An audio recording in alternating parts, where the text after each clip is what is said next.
says, question says 2 women and 5 men can together finish an embroidery work in 4 days, while 3 women and 6 men can finish it in 3 days. Find the time taken by 1 woman alone to finish the work and also taken by 1 man alone. तो हम लोग हमेशा क्या लेके चलते हैं, हम कहते हैं let a woman, 1 woman alone takes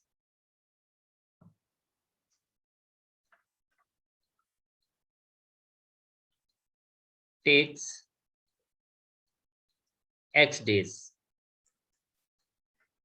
तो उसका 1 day वर्क क्या होगा? हर 1 day work is So 1/x. Exactly 1/x.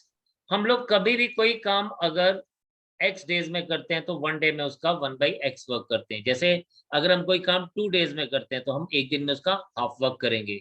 अगर हम कोई काम 4 डेज में करते हैं तो हम 1 डे में उसका 1/4 वर्क करेंगे. एंड सिमिलरली अगर कोई बच्चा या कोई बच्ची कोई काम x डेज में करता है या करती है तो वो 1 डे में उसका 1/x वर्क ही करेंगे. ये आपको हमेशा याद रखना है. सिमिलरली हम कहते हैं and 1 man alone takes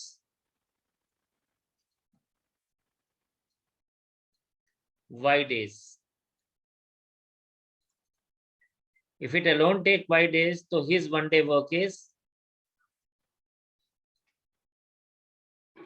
1/y. तो अब इसने हमें क्या बोला? इसने बोला कि 2 women and 5 men can do a work in 4 days. ये ऐसे बोल रहा है. तो according to question,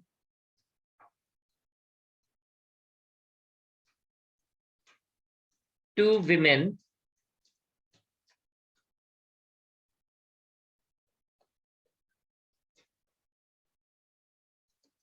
plus 5 men can finish the work in 4 days. तो इसको हम ऐसे लिखेंगे 1 women का 1 day work is 1/x, तो 2 women का हो जाएगा 2/x प्लस 5 men का 1 day का वर्क है, 1 man का 1 day वर्क है 1/y, तो 5 men का हो जाएगा 5/y और इसका टोटल वर्क आ जाएगा 1/4. This is your equation number 1. फिर ये हमें बोलता है 6 men, 3 women and 6 men. 3 men, now women and 6 men can finish the work in 3 days. तो हम लोग इसको ऐसे भी लिखेंगे also 3 women plus 6 men can finish the work in 3 days.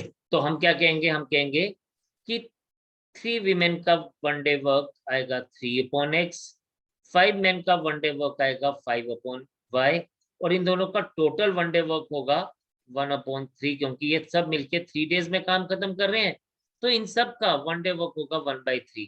इसको हम लेंगे इक्वेशन नंबर 2.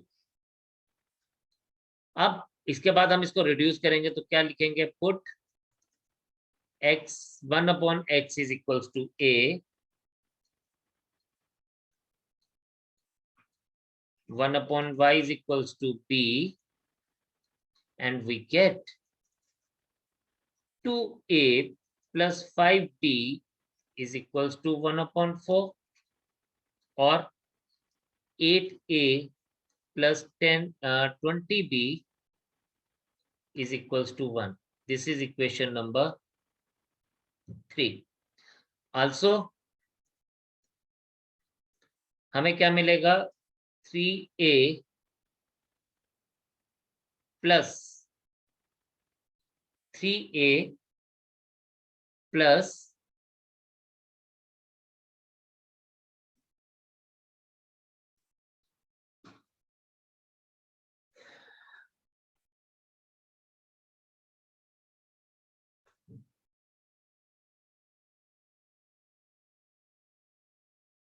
3a प्लस ये 6/y आएगा यहाँ पे ना, ये 6/y.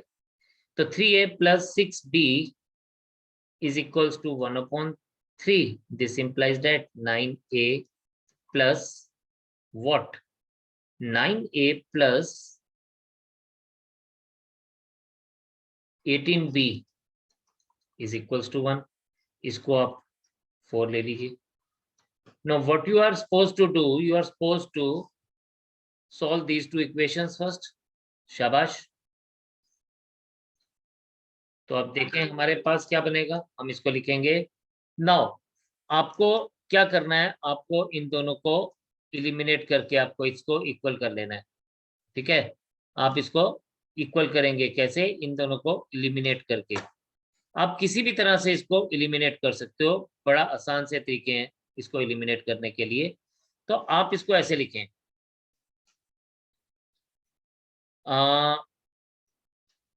हम इसको ना ऐसे भी कर सकते हैं. आप ध्यान से देखना, हम एक और तरीका हम इसमें यूज कर सकते हैं. Just very simple it is. नहीं चलिए उसको रहने देते हैं, हम इसको देखते हैं. मल्टीप्लाइंग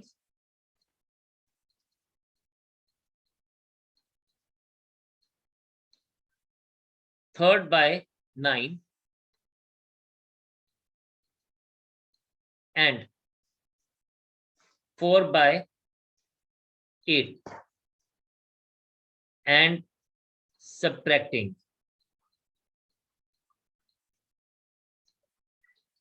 तो हमने क्या किया, हमने यहां पे इसको इसके साथ सब्ट्रैक्ट करेंगे.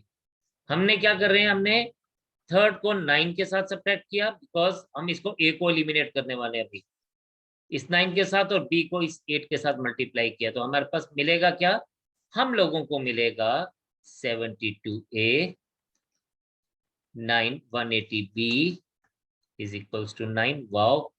72a plus 144 18 8 जा 144b is equals to 8.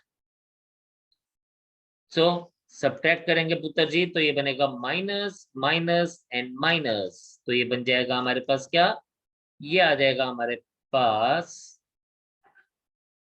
72a 72a. तो this is 36b is equals to 1 और b is equals to 1 upon 36.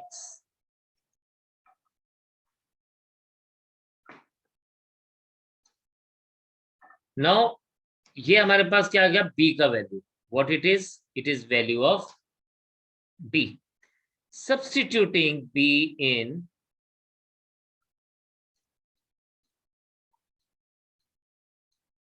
किसी में भी आप सब्स्टिट्यूट कर सकते हैं. सब्स्टिट्यूटिंग b इन 4, तो ये क्या बन जाएगा, ये बन जाएगा 9a plus 18 into 1 upon 36. आप यहाँ पे देखें, ये 18 2 जा, और ये इज इक्वल्स टू क्या था, इक्वल्स टू 1 था. दिस इम्प्लाइज दैट 9a 1/2 उधर जाएगा तो -1/2, एंड यहां से हम लोगों को क्या मिलेगा, यहां से हम लोगों को ये मिलेगा बच्चे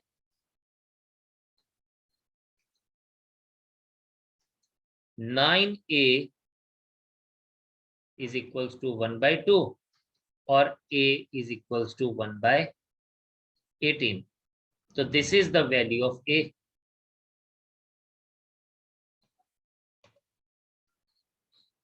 अब a मिल गया, b मिल गया, तो अब हमारे को क्या करना है, हमें x और y का निकालना है. तो अब यहाँ पे हमने क्या लिया था, 1 upon x is equals to a. So this implies that 1 upon x is equals to 1 upon 18. 1 upon y is equals to 1 upon 36. This implies that x equals to 18, y is equals to 36.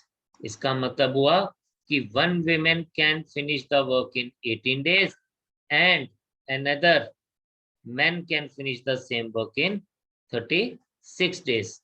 So this is the answer for us. तो आप इसको सभी लोग एक बार देखें, समझें, और जिसको जो चीज समझ नहीं आई वो मुझसे पूछ सकता है। चलिए जी, शाबाश। चलिए जी, ये हमें क्या बोलता है? Ruhi travelled to her home partly by train and partly by bus. तो रूही का जो घर है वो कितना है? 300 किलोमीटर्स पे है उसका घर। कितना है? एक जगह से दूसरी जगह पे हम जाना चाहते हैं, यानी रूही जाना चाहती है, हम का मतलब रूही, और उसका डिस्टेंस कितना है? 300 kilometres. How much the distance is? This distance is 300 kilometres. ठीक है। अभी क्या है यहाँ पे, कुछ हिस्सा वो बाय ट्रेन जाती है और कुछ हिस्सा वो बाय बस जाती है। तो हमारे पास क्वेश्चन में लिखा हुआ है कि partly by train and partly by बस। She takes 4 hours if she had traveled 60 kilometers by train and the remaining by bus. And if she travel 100 kilometers by train and the remaining by bus, she takes 10 minutes longer. Find the speed of the train and the bus separately. Very, very easy. हम यहाँ पे बात करेंगे, let the speed of train is, let the speed of train be x kilometre per hour. कितना? x kilometre per hour. And speed of बस भी y kilometre per hour. तो हमने दोनों की स्पीड को ले लिया। अब अकॉर्डिंग टू क्वेश्चन, पहला क्या है? If she goes, according to question, अगर वो 60 किलोमीटर, देखिए हमारे पास क्या होता है, बिफोर वी गो फर्दर, हम सबको ये चीज तो पता है क्या, कि time is equals to distance upon speed. Time is always distance upon speed. ये बात हम सबको बचपन में सिखाई गई थी और हमें ये याद रखनी है। तो हम लोगों के पास इसी वजह से, जब डिस्टेंस 60 किलोमीटर था और उसको 60 किलोमीटर डिस्टेंस को बाय ट्रेन जो चल रहा था x किलोमीटर पर आवर की स्पीड पे चले, प्लस रिमेनिंग कितना आ गया? टोटल 300 किलोमीटर था, तो रिमेनिंग 240 किलोमीटर को y किलोमीटर पर आवर की स्पीड पे चले, तो टोटल टाइम जो लगा वो लगा 4 hours. This is consider to be 1। And also अगर हम 100 किलोमीटर को ट्रेन पे लेके चलते हैं और बाकी का 200 किलोमीटर डिस्टेंस हम y की स्पीड पे चलते हैं, तो फिर हमें कितना आवर्स लगेंगे? 4 आवर्स 10 मिनट्स। ये सिंपल सी बात है समझने वाली। 10 मिनट्स को भी मैं आवर्स में लिख रहा हूँ। कैसे लिखूंगा 10 मिनट्स को? और में 10/60 करके। ये बात आपने सबने ध्यान देनी है। मैंने क्या किया? मैंने 4 आवर्स 10/60 कर दिया, और ये मेरे पास क्या आ गया? This and this gone, this is 1/6। तो हमारे पास क्या बन गया? हमारे पास बन गया, अगर हम इसको देखेंगे तो 100/x plus 200/y is equals to 25/6। इसको आप लेंगे इक्वेशन नंबर 2। अब आगे की बात क्या है?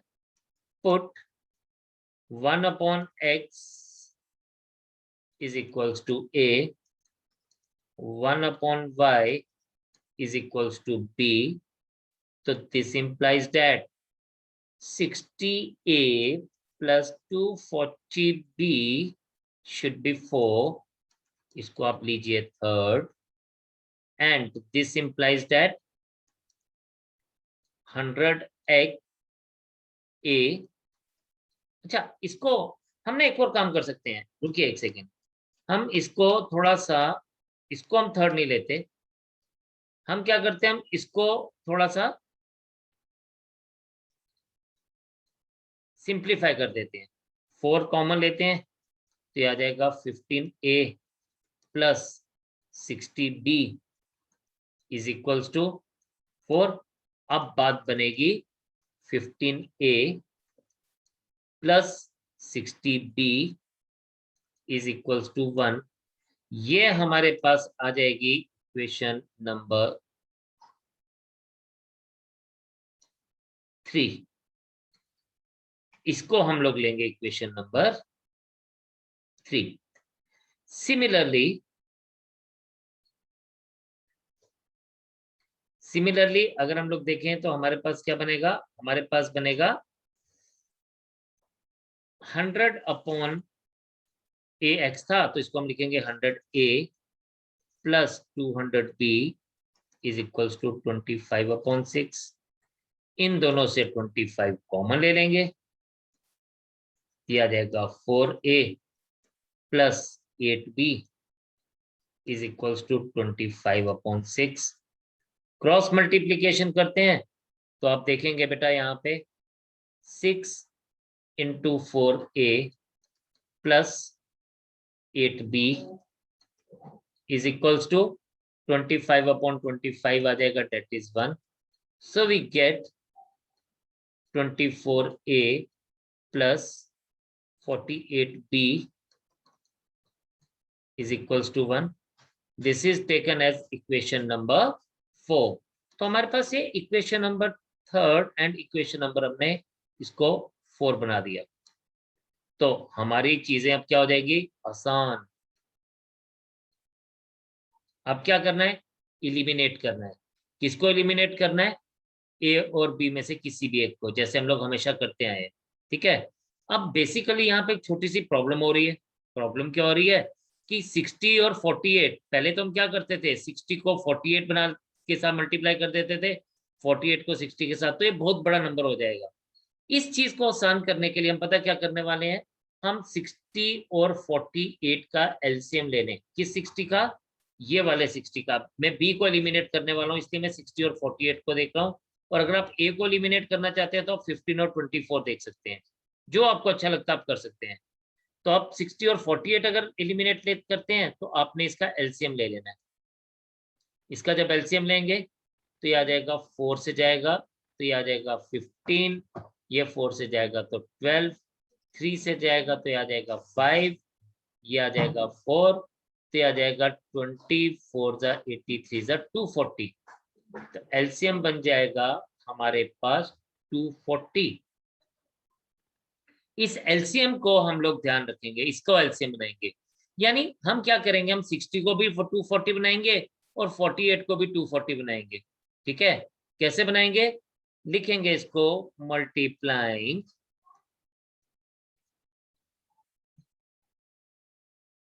थर्ड, 60 को 240 बनाना है तो थर्ड बाय 4 एंड 48 को भी 240 बनाना है तो 48 को हम 5 से मल्टीप्लाई करेंगे तो 48 bye 5 and subtracting.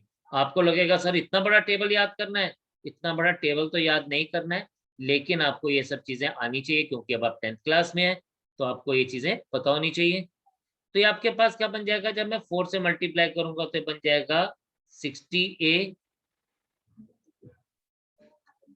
Plus 240b is equals to 4। हमें पता नहीं था कि ये हमें आगे जाके फिर से इसको यही बनाना पड़ेगा। तो सिमिलरली जब 5 से इसको मल्टीप्लाई करेंगे तो ये आ जाएगा 120a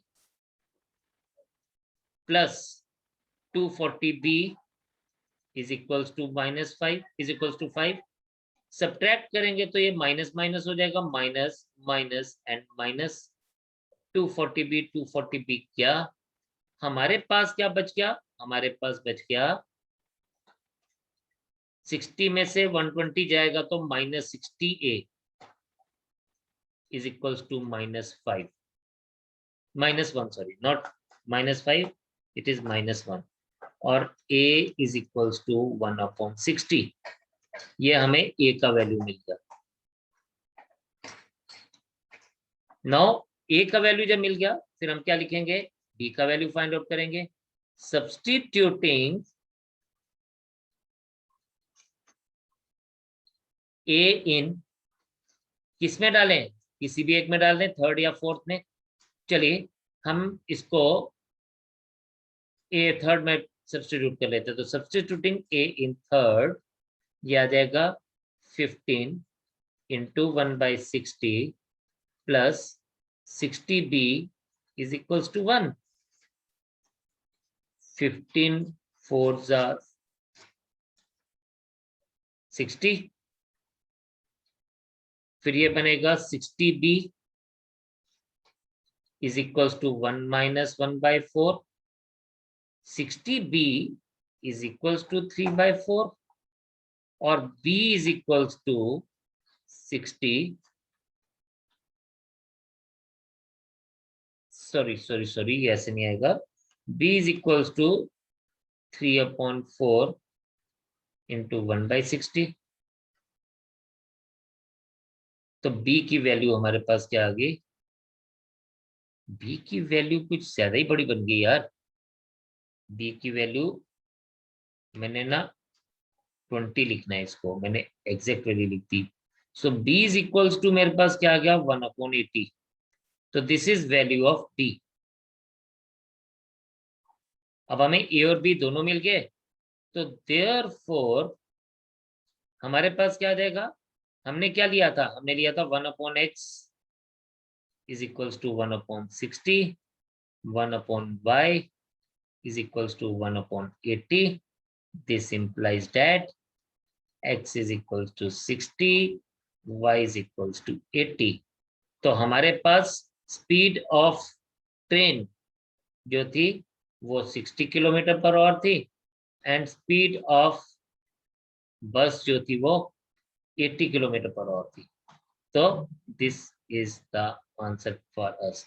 आप में से मुझे कोई ये बता सकता है कि why speed of train was slower and speed of bus was faster? बता सकता है कोई? Anyone? शाबाश, सोचो सोचो क्यों ऐसा था? Because train has to carry so many bogies along with it, इसलिए ट्रेन स्लो चल रही थी। बस तो अकेली चलेगी ना, इसलिए। तो ये लॉजिक है। तो जस्ट नोट दिस डाउन, समझो इसको शाबाश, और देखो कि क्या समझ नहीं आया। जो समझ नहीं आया वो आप पूछेंगे और इसको फटाफट से नोट करेंगे। तो हम इसको आज इतने रखेंगे, नेक्स्ट टाइम हम इससे आगे कंटिन्यू करेंगे। एंड आप लोगों ने ढेर सारी प्रैक्टिस करनी है जैसे आप हमेशा करते हैं, and you have to go through each and every question, do it again and again, be proficient, and then you will be able to solve all the questions. So bye for today, God bless you all, stay home, stay safe, and jai Hind.